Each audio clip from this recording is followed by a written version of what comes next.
welcome back to the Recovery Daily Podcast. I'm your host, Rachel Abbasi. I'm a grateful recovering alcoholic and stroke survivor. Today is day 21 of the Plank Challenge, and I am going to lead by example, and this is how I'm going to do it. I have decided that a goal of 5 minutes is not good for my body.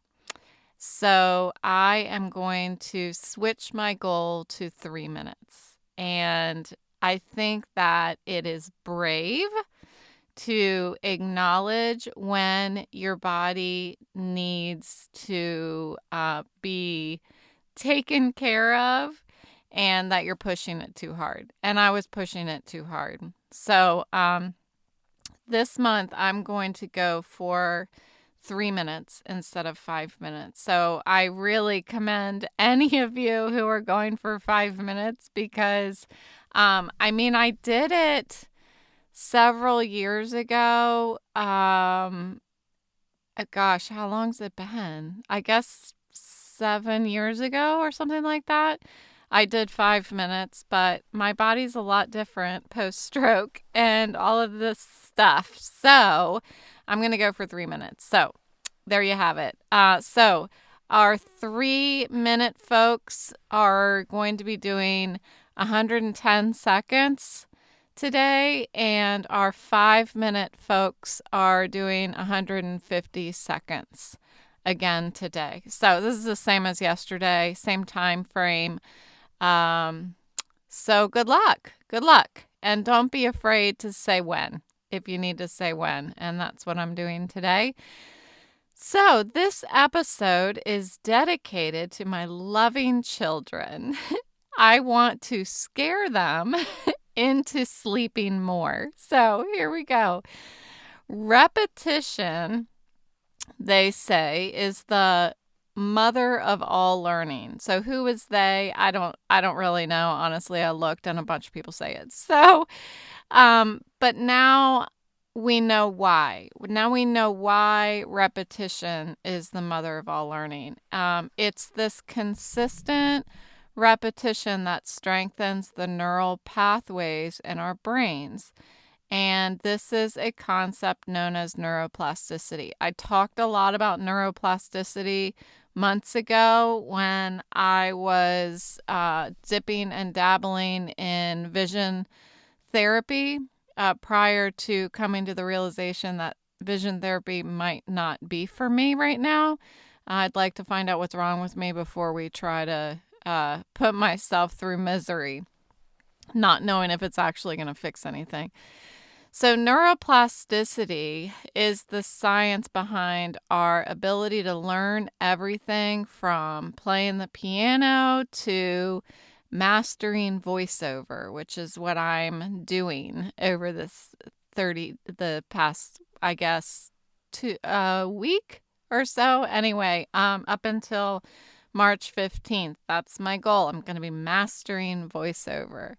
And I take this course a little bit at a time each day and do some practicing. So what I'm doing is actually hoping that neuroplasticity will get me to be a master of voiceover.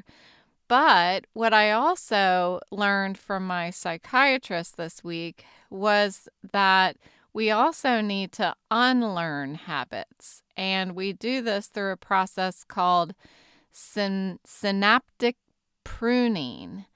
And synaptic pruning is like cleaning house of the old unwanted habits to make way for new. And so I started looking into this a bit. And this week, a couple nights ago, I was listening to the meditation on the Calm app where Tamara Levitt shared a quote. And she said, "Your mind is a garden. Your thoughts are seeds. You can grow flowers or you can grow weeds." And it got me thinking about how we cultivate our mental gardens. And the critical role that sleep has in that process. And I'm really focused on sleep right now. I'm trying to build a new habit. I had been staying up too late, working on the podcast and then posting it on social media, and realizing that I'm working against my recovery by doing that. So the past 2 days, I may have confused some people. I know my sissy was a little confused. I recorded earlier in the day, the past 2 days.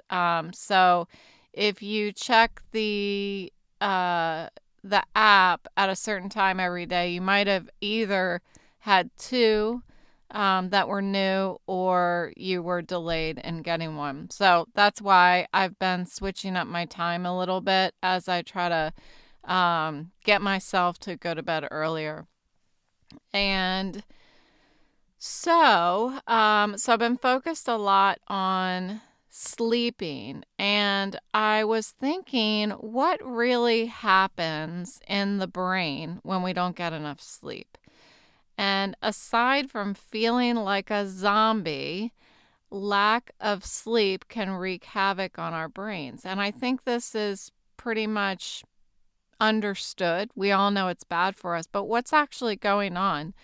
And, they have research that shows it impairs cognitive functions. Again, that's pretty obvious because when we're trying to do hard things like take a test in college after we've stayed up all night studying, it's hard. I still fail the test whether I don't study at all or I stay up all night and study. So, but over the long term, lack of sleep can up the ante for some pretty serious neurological diseases like Alzheimer's. So, one study, scientists observed that when we sleep, our brains are anything but idle. They're buzzing with activity. So I'm going to mispronounce these things, but that's okay because I can say whatever I want. It's my podcast. So there's these cells called microglial. Microglial. I probably could have typed that into Google and had it pronounce it for me, but we're going to go with microglial cells. And these are ones that respond to tissue injury or disease. And they're the most prominent immune cells of the central nervous system. And they are the first to respond when something goes wrong in our brain. They remove pathogens and damaged cells. They clear out old, tired, unused cells. So when we're kids, like when we're, I think, 2 years old to 10 years old, we have an overabundance of brain cells, I guess. I'm totally gonna wreck this explanation, but as we get older, up until the age of 10, it said, our brain is like building up strength between cells that are being used and then cleaning out the stuff that's not being used. And it's trying to make our thinking more efficient and all. So there's so much happening. You know how they say that your brain is a sponge when you're younger? That's why, because you have an overabundance of all of this stuff needed to create all these connections and everything. And as you start to build them, the stuff that you're not using gets cleaned out. Totally wrecked that. But anyway, you know what I'm saying.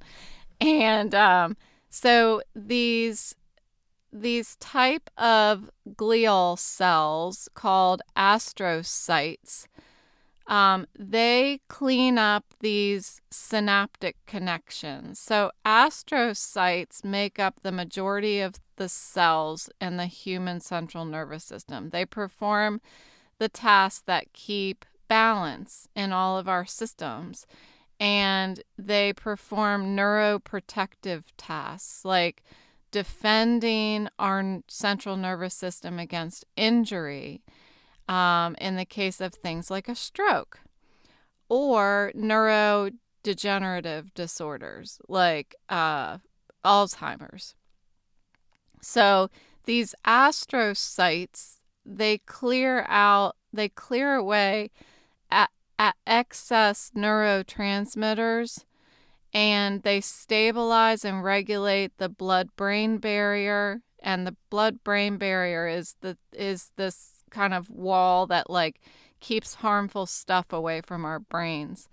And the astrocytes also promote synapse formation, and synapses are the places where the neurons connect and communicate with each other.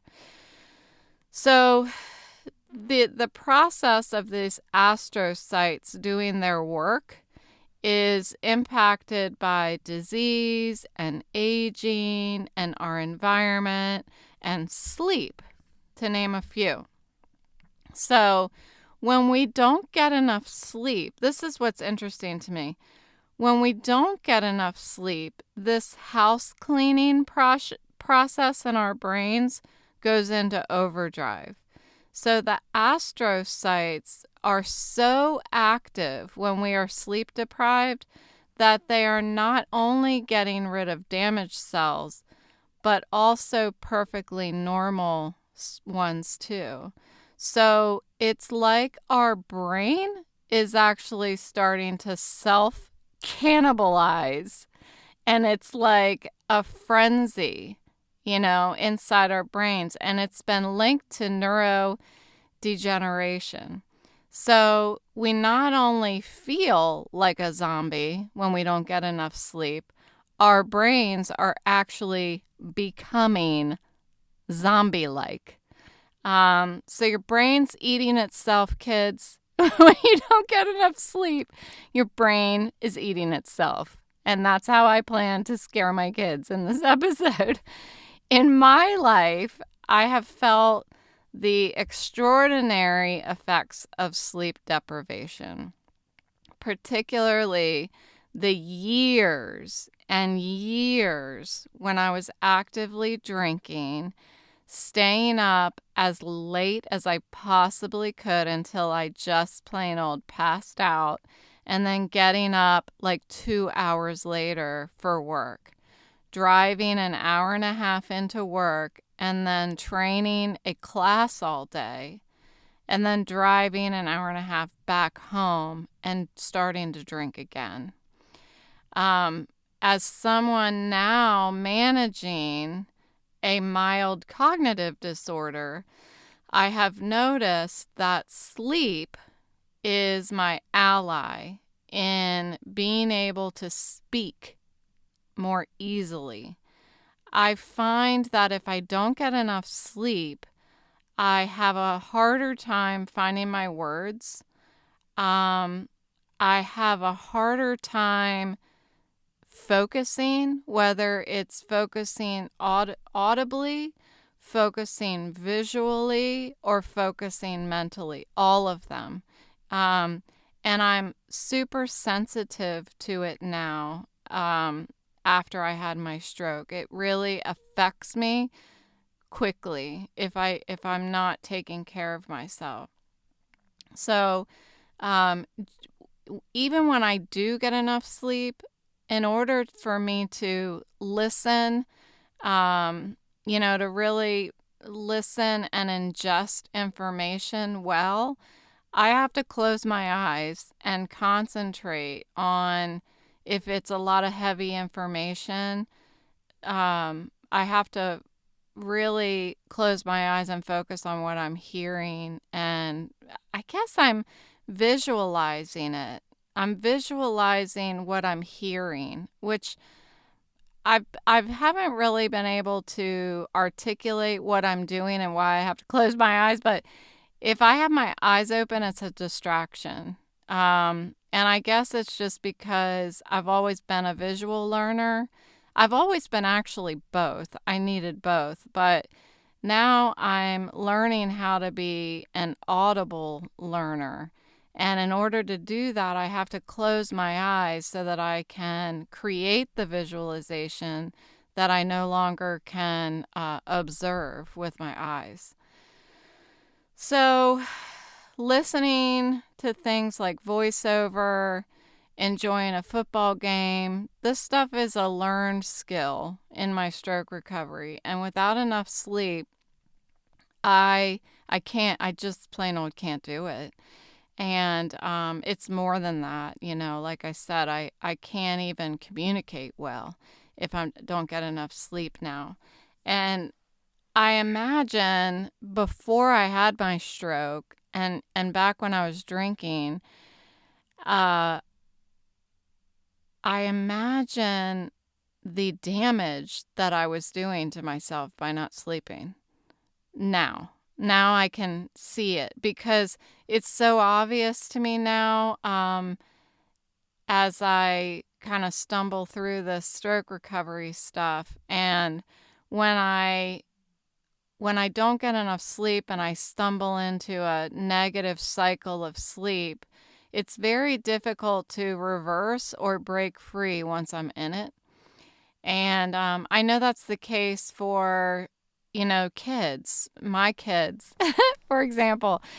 If you end up sleeping all until noon, I know from experience it's hard to break that because I guess my husband and I were talking about today is so much easier to break a habit than it is to create a habit. Like it's so much easier to acquire a bad sleep schedule than it is to develop a good sleep schedule. It's interesting. But it's up to us to break that cycle, and that's precisely why I've been trying to shift mine on my own this week.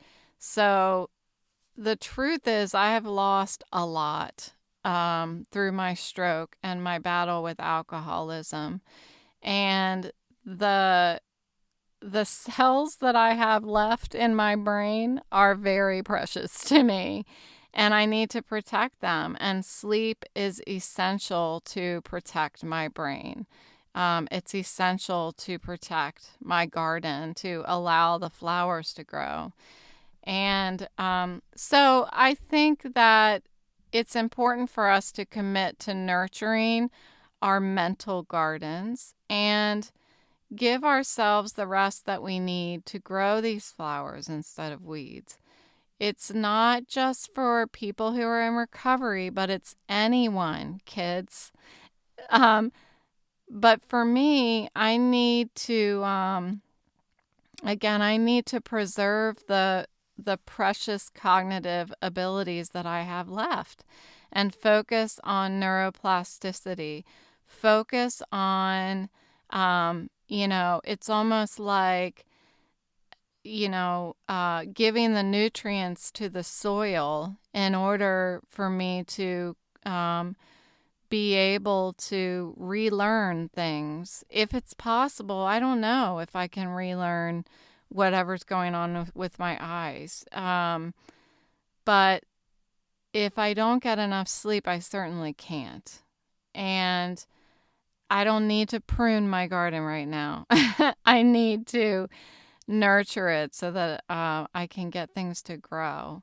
And so I encourage you to look at your sleep patterns. And if you find that you're cutting hours short, consider what changes that you might be able to make. Your brain, your garden will thank you for it. I have a habit of each day looking back to yesterday and being like, oh, well, I didn't do it yesterday. I failed yesterday. What's the point? But every day is a new opportunity to create a habit every day. And it's a new opportunity to grow, to work on that neuroplasticity, to heal and to get stronger. And yesterday is done. It doesn't matter what you did yesterday. If you did yesterday what you wanted to do, then great. If you didn't, it doesn't matter anymore. It's gone. It's over. So do it today. Don't let yesterday's habits define today's and tomorrow's. So thank you for joining me today on the Recovery Daily Podcast. Get some sleep, and I'll talk to you tomorrow.